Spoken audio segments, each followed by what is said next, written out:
नमस्कार, स्वागत है आप सभी का। कल यूपीपीएससी के द्वारा ऑफिशियल आंसर की जारी कर दी गई है और आप लोगों ने अपने प्रश्नों का मिलान भी कर लिया होगा। तो अब दो चीज़ें आपके सामने जो है बहुत प्रमुखता से आ रही हैं, आपके प्रश्न आ रहे हैं लगातार कमेंट में। एक तो आप लोग के द्वारा लगातार कट ऑफ के बारे में बात की जा रही कि कट ऑफ कितना जा सकता है, काफ़ी चर्चा चल रही है इस पर जो है।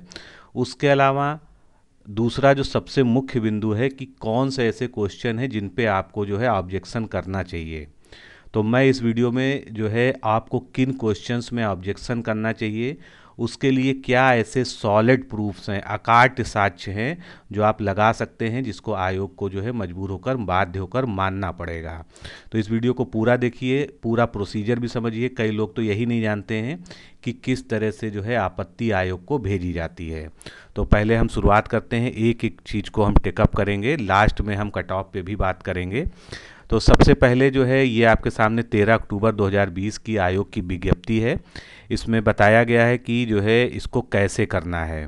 तो ये आपके सामने प्रारूप दिया हुआ है। ये प्रारूप, इतना प्रारूप चाहे आप हाथ से बना सकते हैं, एक सीधे जो है A4 कागज़ ले लीजिए, उस पर ये हाथ से बना लीजिए इस प्रारूप को, या इसको टाइप करा लीजिए।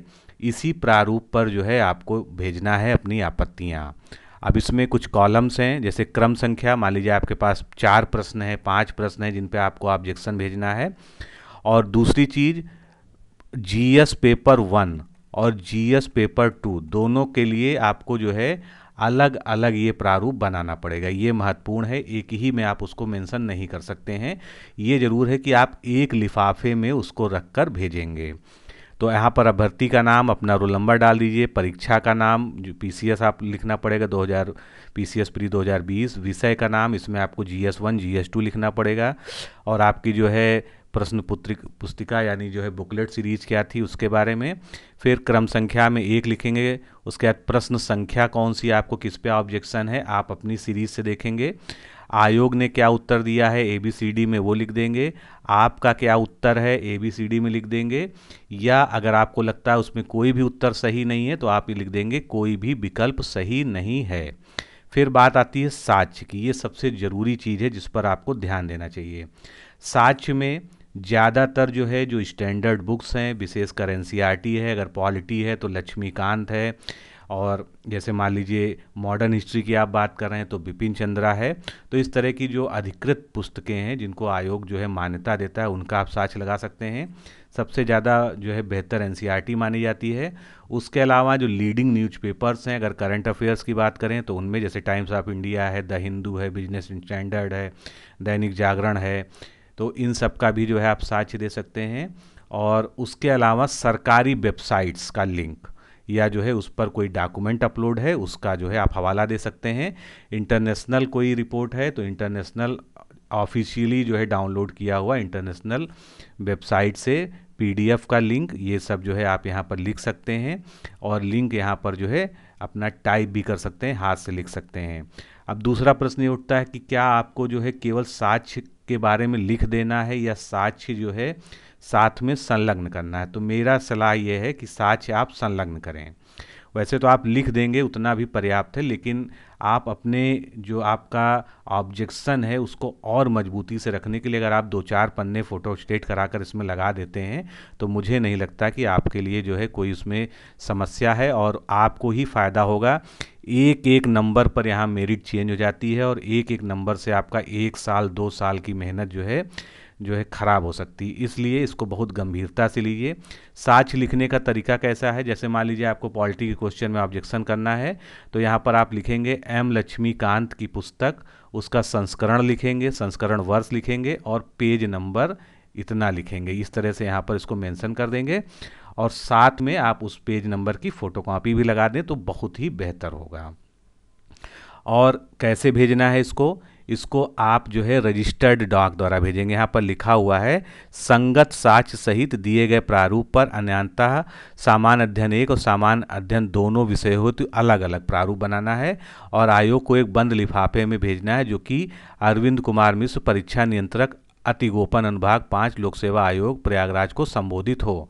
और डाक द्वारा अथवा आयोग के काउंटर पर 19 अक्टूबर 2020 के सायं 5 बजे तक किसी भी कार्य दिवस में उपलब्ध करा सकते हैं। अब यहाँ पर डाक द्वारा लिखा गया है, लेकिन कहीं भी ये नहीं लिखा गया है कि रजिस्टर्ड डाक होनी चाहिए या स्पीड पोस्ट होनी चाहिए। लेकिन मेरी सलाह यही है कि आप इसको रजिस्टर्ड भेजें या स्पीड पोस्ट भेजें, जिससे आपके पास एक जो है प्रॉपर उसका एविडेंस खुद भी हो कि आपने भेजा था और आप उस रसीद को संभाल के रखें। और जो भी आप भेजें उसकी एक फ़ोटोकॉपी जो है अपने पास हमेशा संभाल के रखें, जिससे अगर आगे कोई विवाद की स्थिति उत्पन्न होती है तो आप उसको जो है प्रस्तुत कर सकें। अब सबसे बड़ी बात है, आपको बहुत ज़्यादा समय नहीं दिया गया है। आज 14 तारीख है, 19 तारीख को शाम 5 बजे तक जो है ये वहाँ पर प्राप्त हो जाना चाहिए। तो इसके लिए आपको आज से कल तक जो है हर हालत में भेज देना चाहिए, जिससे वो टाइमली वहाँ पर पहुँच जाए। ठीक है, ये भेजने की प्रक्रिया हो गई। अब आप लोग के प्रश्नों पर चलते हैं, जिस पे आप लोग जो है काफ़ी मंथन कर रहे हैं, विभिन्न ग्रुप्स में चर्चा कर रहे हैं, कमेंट कर रहे हैं। तो पहला क्वेश्चन जिस पे आप लोग को आपत्ति है, उत्तर प्रदेश के कुल ऐसे स्मार्ट शहर जो स्मार्ट सिटी योजना से आच्छादित हैं। इसका उत्तर आयोग ने क्या दिया है? 10 दिया है, और इसमें कोई भी जो है करेक्शन की गुंजाइश मुझे तो नहीं दिखती है। मैंने खुद इस करंट अफेयर्स को जो है लिखा था जब ये फरवरी में पेपर में आया था, और मैंने ये देखिए इस जो सितंबर की ई मैगज़ीन में भी इसको मैंने पेज नंबर 15 पर दिया था। जिन लोगों ने ली थी उनके पास ये था। 10 शहर जो शामिल हैं वो 10 शहर ये हैं। चलिए उसके आगे अब प्रूफ की बात करते हैं, क्योंकि इसको आपको चैलेंज नहीं करना है, जिसको चैलेंज करना हो कर सकता है। मैंने किसी को नहीं रोका है। अगर आपके पास कोई इसके अगेंस्ट प्रूफ हो तो आप ज़रूर चैलेंज करिए, ये आपकी मर्जी पर है। तो ये क्या है? ये द हिंदू का बिजनेस लाइन वाला पेज है। 26 जून 2019 को जो है ये पब्लिश हुआ था, और इसमें जो है यहाँ पर लिखा है कि a highly industrialised Maharashtra will be executing smart city project in 8 locations while the most populated state Uttar Pradesh will implement the project in 10 places.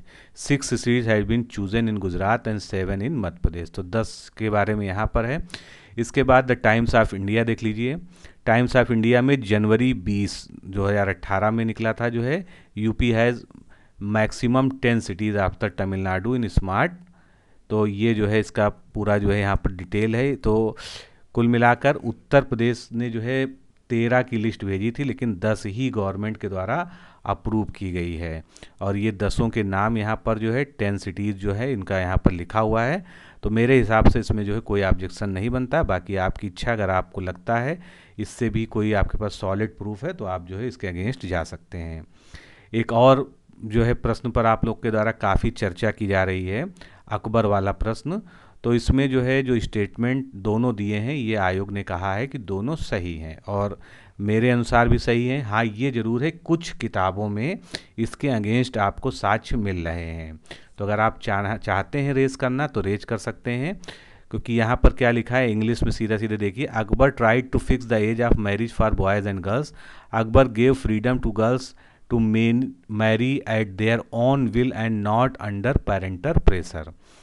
तो इसको जो है आप जो है सतीश चंद्रा जो मानक पुस्तक है मिडिवल हिस्ट्री की जो है, इसमें आप देख सकते हैं।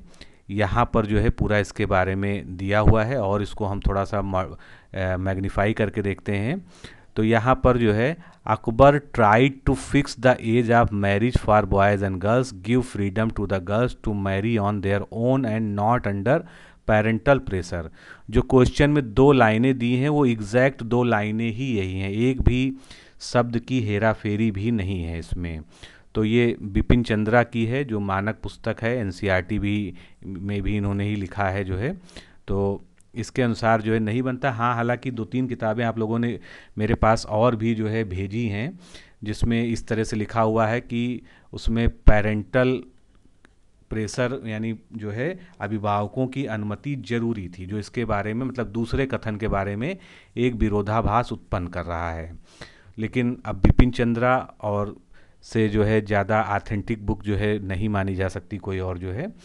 चलिए अगला प्रश्न देख लेते हैं। अब यहाँ से आपके वो क्वेश्चन शुरू होते हैं जिन पे आपको निश्चित रूप से ऑब्जेक्शन करना चाहिए, या मैं गलत हूँ तो वो भी आप बताइएगा जो है, क्योंकि मैंने जितना रिसर्च किया है मैं उसके आधार पे कह रहा हूँ, और मैं ये नहीं कहता हूँ कि मैं जो कहता हूँ वो सब कुछ सही ही होता है।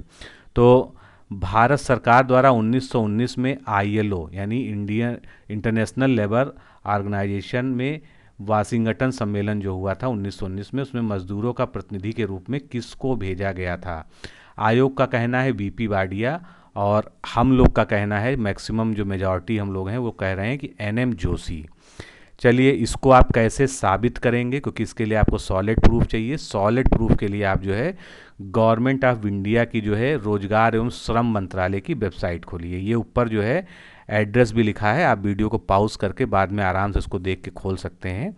आप ये खोलेंगे तो सबसे नीचे जो है 6 और 7 पॉइंट यहाँ पर लिखे हैं, बाकी इसमें और भी चीज़ें हैं जो मैंने कट कर दी हैं। सीधे 6 नंबर पे आइएगा, 7 नंबर पे sorry, India delegates and advisers in international level conference of ILO Geneva. ठीक है, ये 7वां नंबर, इस पर आप क्लिक करेंगे तो आपको एक PDF खुल जाएगी। वो PDF इस तरह से होगी, उसका पहला पन्ना ये है। इसमें 1919 से 2016 तक के जितने ILO के कॉन्फ्रेंस हुए हैं उसमें भारत की तरफ से कौन सा प्रतिनिधिमंडल भेजा गया उसके बारे में दिया है। ठीक है, और जैसे ही आप इसके बाद 1919, क्योंकि पहला कॉन्फ्रेंस था, ये खोलेंगे आपको यहाँ पर सारे डेलीगेट्स की लिस्ट दिख जाएगी। तो गवर्नमेंट डेलीगेट्स कौन कौन से थे ये सारा लिखा हुआ है इसमें, क्योंकि वो जो सरकारी लोग होते थे। एडवाइजर्स कौन कौन से गए थे वो यहाँ पर लिखा हुआ है। एम्प्लॉयर्स के डेलीगेट्स। अब यहाँ पर वर्कर्स डेलीगेट, जो आपसे क्वेश्चन में पूछा गया है सीधे उसकी हम बात करते हैं कि जो हमारे जो है लेबर थे, वर्कर्स थे, उनका डेलीगेट्स बनाकर किसको भेजा गया है, यानी मजदूरों का प्रतिनिधि, जो आपकी क्वेश्चन की लैंग्वेज है। उसमें क्या लिखा हुआ है? उसमें लिखा हुआ है mister Narayan Malhar Joshi, secretary social service league Bombay. ठीक है, ये वर्कर्स डेलीगेट हो गया। एडवाइजर्स में नाम पड़ा हुआ है बाहमन पेट्सोंजी वाडिया, जिसको जो है उसमें लिखा है वीपी वाडिया। तो वीपी वाडिया भी गए थे, इससे इनकार नहीं किया जा सकता, लेकिन वीपी वाडिया जो है गवर्नमेंट के एडवाइज़र बन के गए थे। लेकिन वर्कर्स डेलीगेट जो था वो कौन था वो एनएम जोशी जो है ने लीड किया था। तो आप इसको जो है आसानी से लगा सकते हैं। इन सभी जो प्रूफ मैं आपको दिखा रहा हूँ इनका लिंक डिस्क्रिप्शन बॉक्स में और पिन कमेंट में मैंने दे दिया है। आप उस लिंक पर जैसे ही क्लिक करेंगे सीधे के सीधे आप इस PDF पर पहुंच जाएंगे। तो वर्कर्स डेलीगेट और ये सरकारी डॉक्यूमेंट है, इसको जो है कोई भी काट नहीं सकता है। चलिए अगला प्रश्न देखते हैं, आपत्ति वाला। अब 102 नंबर क्वेश्चन की बात करते हैं। ये मेरी A सीरीज चल रही है, जो मुझे मिली है A सीरीज। तो इसमें 102 नंबर क्वेश्चन है। यहाँ पर आप देखिए, अंतर्राज्यीय परिषद 263 ठीक है, वित्त आयोग 280 सही है, प्रशासनिक न्यायाधिकरण 323 का सही है, जबकि जो है आयोग ने कहा है कि ये नॉट करेक्टली मैच्ड है, यानी सही से सुमेलित नहीं है। फिर संघ लोक सेवा आयोग अनुच्छेद 315 है। इंग्लिश वर्जन देखेंगे तो यहाँ पर एडमिनिस्ट्रेटिव ट्रिब्यूनल आर्टिकल 323A। अब यहाँ पर प्रशासनिक अधिकरण और न्यायाधिकरण 2 शब्द होते हैं, लेकिन आप जब गूगल में इसको सर्च करेंगे तो न्यायाधिकरण को भी ट्रिब्यूनल कहते हैं। कहीं कहीं पर जुडिकेचर वर्ड भी मिलता है, लेकिन चूंकि यहाँ पर भी इंग्लिश वर्जन को जो है फाइनल वर्जन मानता है आयोग। किसी विवाद की स्थिति में हिंदी की अपेक्षा इंग्लिश को वरीयता दी जाती है। आप देखते हैं उनके हर पेपर में एडवाइस पे ही ऊपर लिखा रहता है। तो एडमिनिस्ट्रेटिव ट्रिब्यूनल 323A कहाँ से गलत हो सकता है? अब इसके लिए प्रूफ क्या है? सिंपल है, आप सभी के पास बुक है इंडियन पॉलिटी की, जो है M लक्ष्मीकांत जो है सबसे बड़ा प्रूफ जो है। तो M लक्ष्मीकांत ले लीजिए, 63 नंबर जो है जो चैप्टर है उसका ट्रिब्यूनल्स वाला, वहाँ पर आप खोल लीजिए 323A dealing with administrative tribunals and article 323B dealing with tribunals of other matters. इसके बाद बाकी का भी आप जो है साक्ष्य दिखा दीजिए कि वो भी सही हैं। इंटर स्टेट काउंसिल की बात कर लीजिए, आर्टिकल 263 लिखा हुआ है उसी बुक में। उसके बाद जो है फाइनेंस कमीशन दिखा दीजिए कि जो है 280 आर्टिकल है। तो सब ये आपको एक ही बुक में मिल जाएगा। और पब्लिक सर्विस कमीशन का भी दिखा दीजिए जो है कि ये जो है कितने में है, 315 में है, और 315 से 323 तक पूरा इसका है। यहाँ पर स्पष्ट रूप से union public service commission and state public service commission article 315 में आता है। तो ये हो गया सिंपली। इसमें आपको ज़रूर ऑब्जेक्शन भेजना चाहिए जो है, क्योंकि इसमें कोई भी ऑप्शन जो है सही नहीं है, यानी सभी सुमेलित हैं, कोई भी गलत सुमेलित नहीं है। चलिए अगला प्रश्न जिस पे आप ऑब्जेक्शन कर सकते हैं उसकी बात करते हैं। विश्व बैंक की ease of doing business report, इसमें आयोग ने क्या कहा है? इसने आयोग ने कहा है कि केवल 2 सही है। तो केवल 2 सही है। Ease of doing business report 2020 में भारत का 63वां स्थान है, ये इन्होंने सही माना है। और 2019 में ईज ऑफ डूइंग बिजनेस में भारत का 77वां स्थान था। तो इन्होंने ये माना है सही कि 2019 में 77वां था और 2020 में 63वां है, ये इन्होंने सही नहीं माना है। तो इन्होंने कहा है कि केवल 2 सही है, बी ऑप्शन इसमें करेक्ट है, जबकि जो है दोनों ही ऑप्शन सही हैं। तो सबसे जो है अच्छा सरकारी प्रमाण दीजिए उनको, जो है आप जो है पीआईबी का ये लिंक जो है नीचे दिया हुआ है डिस्क्रिप्शन बॉक्स में, पिन कमेंट में। इसमें हेडिंग ही है, India rank 63 in world banks doing business report, India improves rank by 14th position. तो यहाँ पर लिखा है द वर्ल्ड बैंक रिलीज इस latest doing business report 2020 today on 24 October 2019। India has recorded a jump of 14 positions against its rank in 77 in 2019। तो यहाँ पर साफ लिखा हुआ है कि 2019 में जो है 77वीं रैंक थी। उसके अलावा जो है, चलिए अब इसके बाद जो है बात करते हैं। अब और मूल स्रोत पे अगर आप जाना चाहें तो आप वर्ल्ड बैंक की वेबसाइट खोल लीजिए, उसका भी लिंक मैंने नीचे दे रखा है।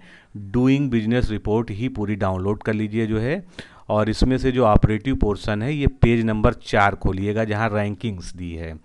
तो ये आपको यहाँ पर साफ नहीं दिख रहा होगा, इसको मैं आपको मैग्नीफाई करके दिखाता हूँ। यहाँ पर आप देखेंगे 63 नंबर पे जो है इंडिया दिया हुआ है। तो स्पष्ट हो गया कि जो है 63वीं रैंक है इंडिया की, और इंडिया का जो यहाँ पर वो भी दिया हुआ है, स्कोर इसने कितना किया, 71 पॉइंट वहाँ पर स्कोर किए हैं। तो ये पोजीशन हो गई है, ये भी इसका भी जो है प्रूफ या और लिंक जो है डिस्क्रिप्शन बॉक्स में दिया है। तो और भी आपके मन में कई सारे प्रश्न हो गए, मैं जानता हूँ, क्योंकि काफ़ी बहस चल रही है प्रश्नों को लेके। तो अगर आपके पास कोई जो है आप पूरे विश्वास से किसी चीज़ के बारे में कह रहे हैं तो वो मुझे आप जो है कमेंट में लिख के भेजिएगा। और ये जो सॉल्व्ड पीडीएफ है, जो ए सीरीज की सॉल्व्ड पीडीएफ है, उसका मैंने पूरा जो है हाईलाइट करके आपको पीडीएफ भी दे दिया है इसी वीडियो के डिस्क्रिप्शन में, और पिन कमेंट में जो पहला लिंक है वो पीडीएफ का है। उसमें आपको GS1 पेपर का और GS2 पेपर का ए सीरीज का पूरा जो है हाईलाइटेड जो है, जो आंसर्स ऑफिशियल आंसर की के अनुसार सही हैं वो हाईलाइटेड आंसर्स दिए हुए हैं। तो आप उसको जो है हमेशा के लिए सुरक्षित रख सकते हैं, और आगे जब इसमें उलटफेर होगा 2-3 क्वेश्चंस में तो उसको देखा जाएगा। अब बात आती है कि आप लोग जो है कट ऑफ के लिए जो है काफ़ी बात कर रहे हैं। तो देखिए कट ऑफ का भी प्राइमरी अनुमान मेरा ये है कि 88 और 88 से 90 के बीच में जो लोग जनरल के कैंडिडेट हैं उनका जो है 88 से 90 तक जो है जा सकता है, और ओबीसी भी जो है लगभग सेम ही रहता है।